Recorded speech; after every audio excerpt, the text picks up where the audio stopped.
So, dear colleagues, шановні друзі, колеги, let's prepare to start. We are just about to begin this Association Exchange Forum and welcome everybody. We're just waiting a couple of minutes more for the arrival of Foreign Minister Dmytro Kuleba. As I understand, he is approaching now, and just if not, so as far as time is pretty close. Let me just start with my welcoming remarks.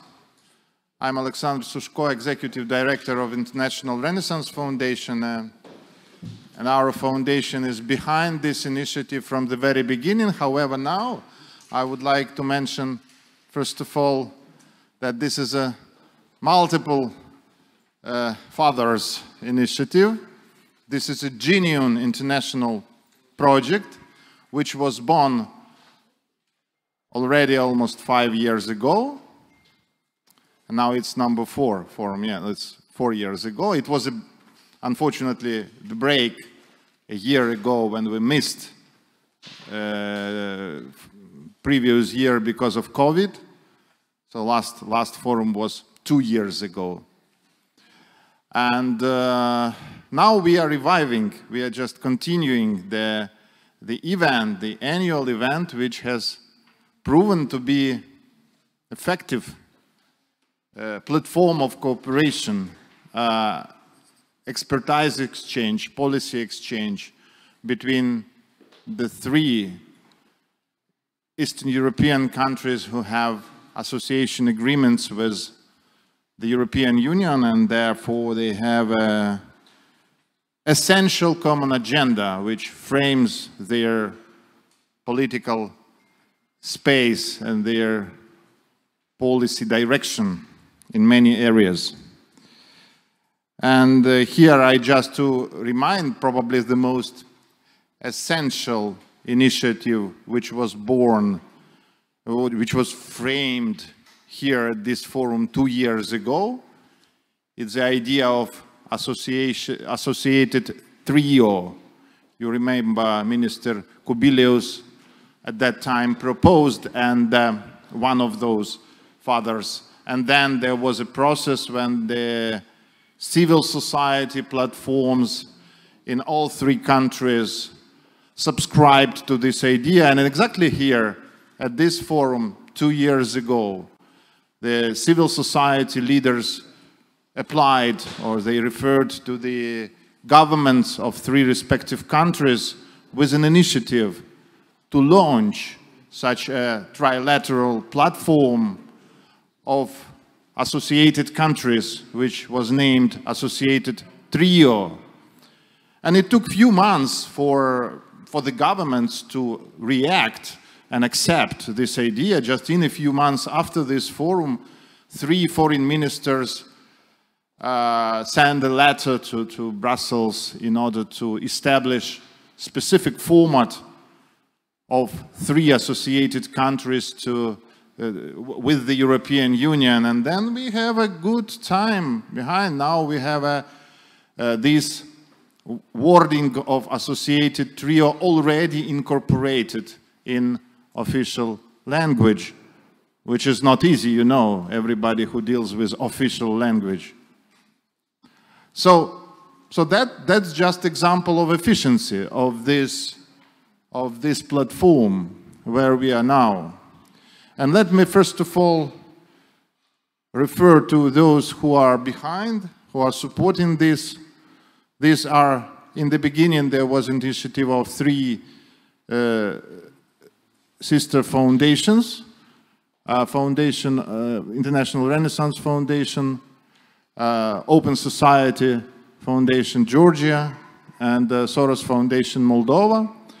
And the initiative then was supported by the European Union within the project EU for Your Society, which is implemented by the International Renaissance Foundation with significant contribution of the European Union taxpayers through the European delegation in Ukraine. So we really appreciate this contribution. And so also I would like to welcome the think tanks, which are very significant part of these initiatives.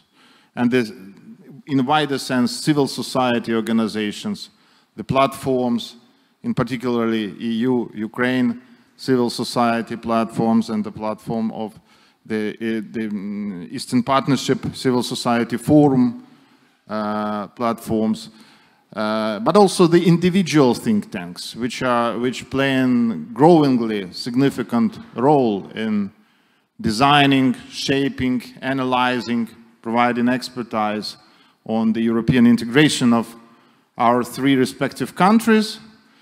And so here we have a leader of one of them. Alyona Getmanchuk is a leader of New Europe Center, many years working in the sphere of expertise and advocacy on European integration. So I just would like her to continue these introductory remarks. Alyona. Thank you, Oleksandr. Your Excellency, Ambassadors Maya Sikas and Zakarashvili, dear panelists, distinguished panelists, dear guests, dear participants, dear viewers, I would like, on behalf of New Europe Center, to welcome all of you at Association Exchange Forum. We are honored and pleased to be co-organizers of this forum because we strongly believe in the idea of associated trio. And I know that Ukraine and Foreign Minister Kuleba, I would like to welcome you at our event, at our forum. Your participation underlines the importance of idea of association trio for Ukraine. And I would like to invite you to address welcoming speech to our distinguished participants and viewers. The floor is yours. Thank you, Alyona. It seems I have arrived perfectly on time, right to the stage. First of all, I would like to welcome all of you in Kyiv at this 4th Association Exchange Forum. I see some good old friends from Georgia here, which gives me a particular pleasure to be here today. The last time I took part in this forum was in 2019, and honestly speaking, it now seems as if it was in another life. Back then, we didn't know all of those types of viruses and vaccines, and simply enjoyed our pre-pandemic lives, not knowing what was laying ahead of us. A lot has changed in these 2 years. We have faced new challenges globally and in our region, new problems and threats, but we have also rediscovered solidarity, formed new alliances, developed new strategies, and shaped new foreign policy approaches to streamline our European integration. Not only the COVID-19 pandemic has changed our world, our region undergoes once again a fundamental transformation. Balances shift, and spoiler, we work hard to shift them in our favor. The Eastern Partnership is not what it used to be.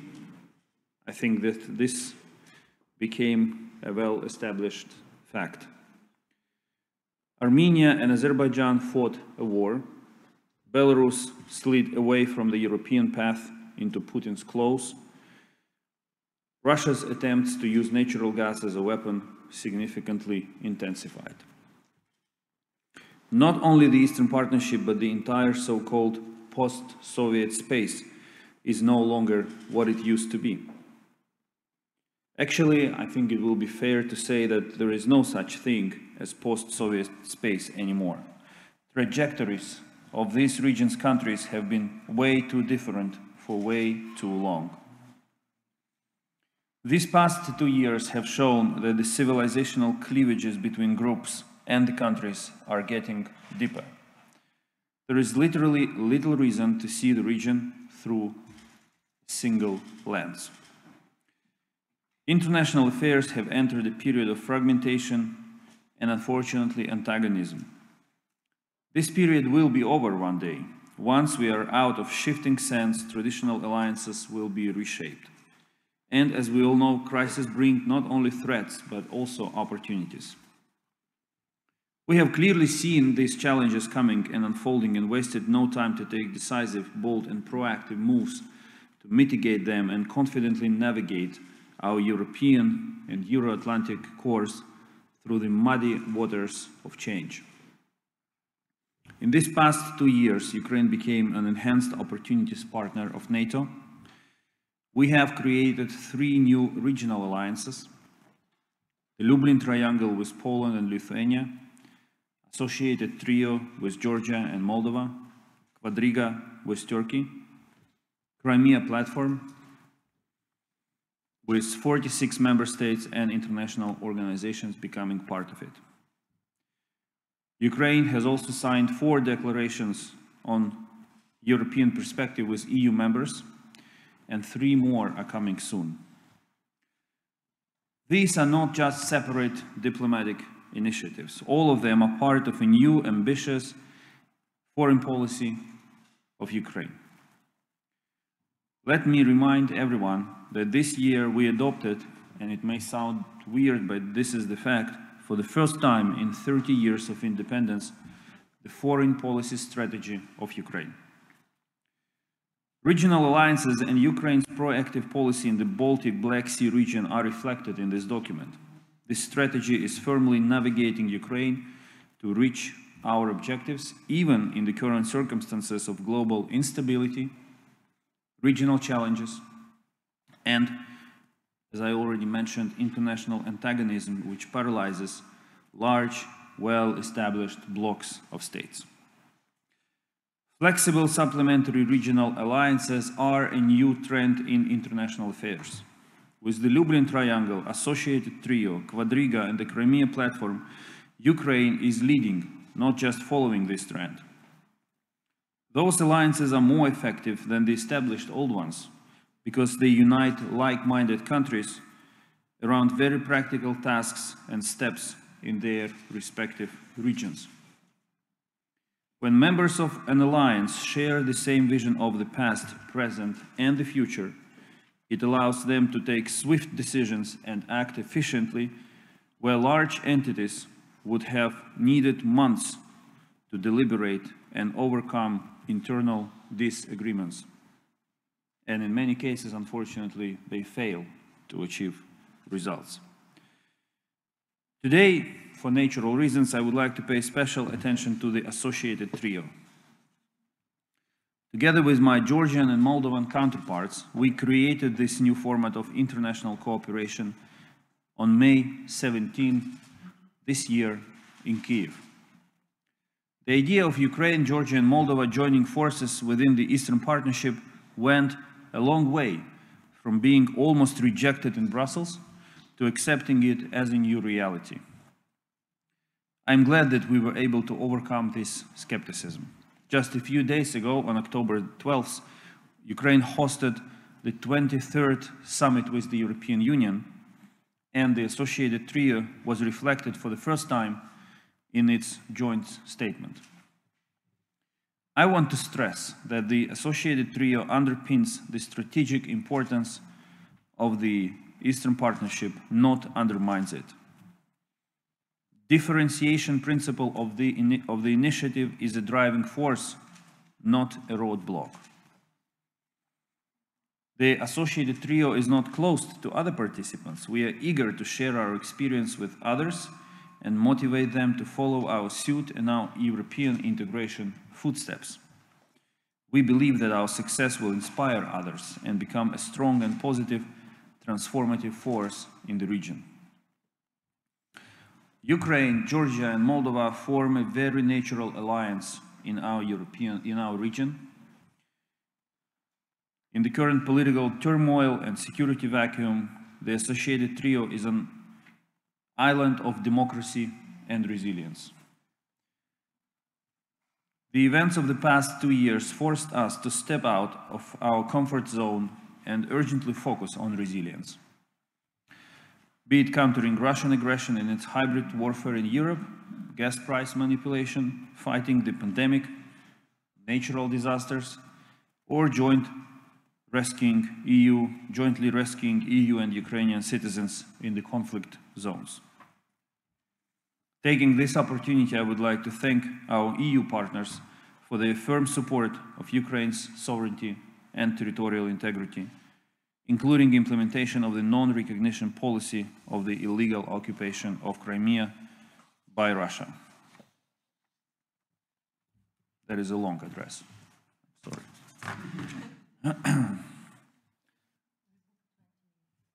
Ukraine highly appreciates the EU firm position on sanctions against Russia in response to its aggression against Ukraine. We also commend the EU for its resolute support for the Crimea platform and participation in the platform's inaugural summit this year. The association agreement with Ukraine, Georgia, and Moldova became the most ambitious treaties the EU has ever concluded with an international partner. Moreover, today, we have come to the state of self-reflection whether the goals of the Ukraine-EU Association Agreement are met and what has to be fine-tuned. We are considering how to further raise the ambitions of our integration in order to develop the full potential of our association. The EU has never done such an exercise with any other partner country. Ukraine goes side by side with the European Union in its foreign and security policy, being a reliable partner of the Union on international fora and an important contributor to European security. Ukraine and the EU became close and important trade partners to each other and are working closely together to boost further development of the deep and comprehensive free trade area. Next important step is the famous ACA, the Agreement on Conformity of Products, which will create new opportunities for our businesses. We in Ukraine are interested in making more commitments in the new priority areas of the European Union, such as the European Green Deal, the Digital Single Market, and the Energy Union. We are not just willing to align with these ambitious policies, we are ready to contribute to their successful implementation along with EU member states. Next big thing is green hydrogen. The European Union defined Ukraine as a priority partner in supplying this new type of energy to the European consumers. We have resources, political will, and ambition to make Ukraine a key green hydrogen supplier to the European Union. First projects are already launched, and the optimistic scenario is that by 2024 we will be able to launch first export supplies. Hydrogen is a matter of strategy. To be successful tomorrow, we have to work eagerly today. We are not afraid of stepping forward into an uncharted territory. As I said earlier, one word that describes President Zelensky's foreign policy is ambition. The President sets out very ambitious goals, but this is the only way to reach big, ambitious results. At the 23rd Ukraine-EU summit, we reached some far-looking agreements, out of which I would particularly mention our gradual integration into the EU single market. This didn't seem feasible just a year ago. I am happy to congratulate all of us on the signature of the Common Aviation Area Agreement. The developments I mentioned mean that our ambitious goals are absolutely reachable if we work hard here in Ukraine, but also if the European Union approaches relations with Ukraine in a constructive and ambitious manner.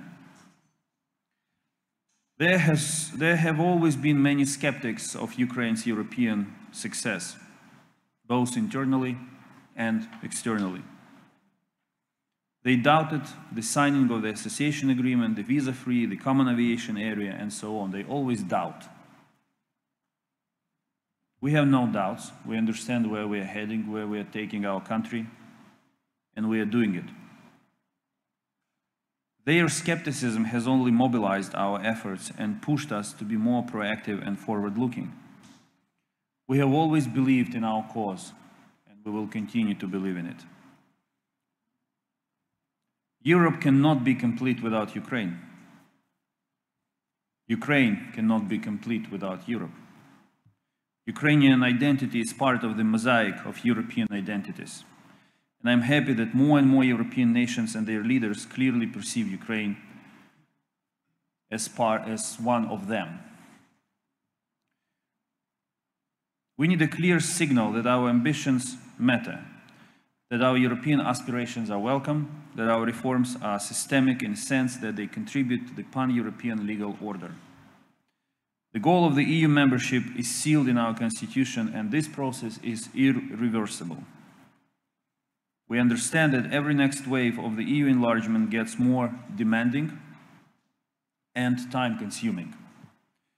We are implementing ambitious reforms under increasingly challenging circumstances. But any commitment needs a goal. Our key expectation from the European Union in this regard is to grant Ukraine the European perspective.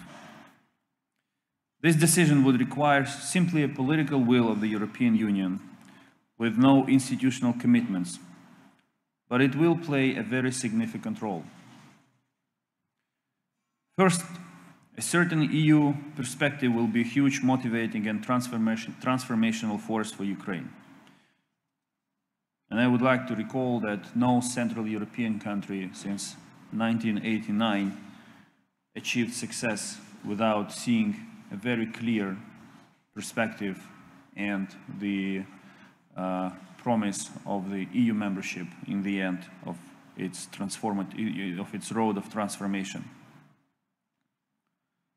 Secondly, it will bring a lot of certainty to our part of Europe.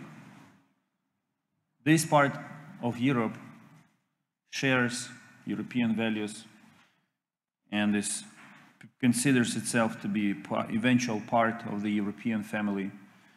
And the European Union has to act actively and ambitiously here to avoid a situation where other forces will put their feet into this land, on this land. Thirdly, it will put an end to Kremlin's senseless attempts to revert the European choice of Ukraine and to convince Ukrainians that EU doesn't need them. This is one of the most widespread Russian narratives in Ukraine, and we have to work jointly to keep people believe in the fact that this goal, the goal of Europe, is feasible. In this regard, we are thankful to Estonia, Lithuania, Latvia, and Poland, who officially recognized the European perspective of Ukraine and agreed in due time to support our EU membership application. I am confident that the circle of the EU member states which are ready to recognize the reality of the European future of Ukraine, and I believe Moldova and Georgia, will steadily expand. Finally, we need to get away from too big, too early, too difficult narratives. The European perspective should be on our joint to-do list. What if the founding fathers of the European Union said, "Oh no, that's too ambitious, that's too difficult, that's too early for European countries to come together. Let's try to do it later, let's wait, let's not take the risks." What if Robert Schuman said, "No, I think we are not ready yet"? First, we wouldn't be having this discussion today, right?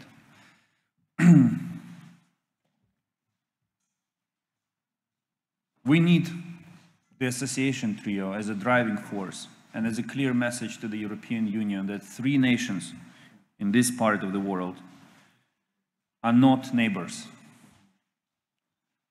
They are more than that. They are part of the pan-European family. Our three nations form a strong European force in our region. We proceed on our European path of development no matter which domestic challenges or external threats we face. The associated trio is here to stay. It's part of the new reality. Tomorrow, prime ministers of the associated trio countries will speak on the phone and discuss preparations for Eastern Partnership Summit. Moldovan foreign minister is on his way to Kiev, and I will be happy to host him tomorrow. There will be more and more activities on this track, proving that, as I mentioned, associated trio is the reality that has to be taken into account. I am confident that the period of global turmoil, fragmentation, and antagonism in international affairs will be over one day. This will also be the day Ukraine's place as part of the West is institutionalized and cemented. Be it the European Union and NATO membership or any other way available at that moment. But our security, prosperity, and freedom is not somewhere abroad. They are here in Ukraine. We cannot and should not wait for someone to solve our problems and craft a better future for us. This is what we can do and what we are already doing today. European integration, first and foremost, helps us develop Ukraine. The European integration is not only a goal, it's also an instrument. As one saying goes, the best way to predict the future is to create it. We are creating a European future for Ukraine. Our proactive foreign policy and the foreign policy strategy of Ukraine are aimed at achieving this goal, and we will not step aside. How much time did it take? Good. Thank you. Thank you. Thank you, Minister. And it was a great pleasure to listen to you today. And this is really, I can just confirm that this is a big endeavor. And thank you for stressing on associated trio. Before you arrived, I've just referred to the very origin of this idea, which was born in the circles of experts, former officials, and the civil society leaders. And then it was a product of the joint initiative when the entire active part of society initiated that, and the governments also endorsed and take a lead. And finally, we have this initiative institutionalized, and we believe that that will be a firm commitment of all three countries to continue with this format, to fill it with the real content, with the real policies, and I'm sure that the civil society will be fully supportive and will adjust and will work the same way together with the civil societies of two respective countries to shape and to advance this agenda of European integration. Thank you, Minister, and good luck in this mission. Thank you. I would like to thank all organizers of this important discussion, and I wish you a very productive conference, or the exchange forum. I am absolutely certain that the day will come when the next wave of EU accession process, like it is now called Western Balkans, which integrates countries belonging to that part of the region. The next wave of accession process will be called the associated trio wave. And it's just a matter of time. And with the discussions like this, with political commitments undertaking, and with the idea of prioritizing associated trio as a format, we are bringing that moment closer. So thank you, and enjoy discussions, and your stay in Kiev. Bye-bye. Thank you. And now probably we have to ask the next panel to come.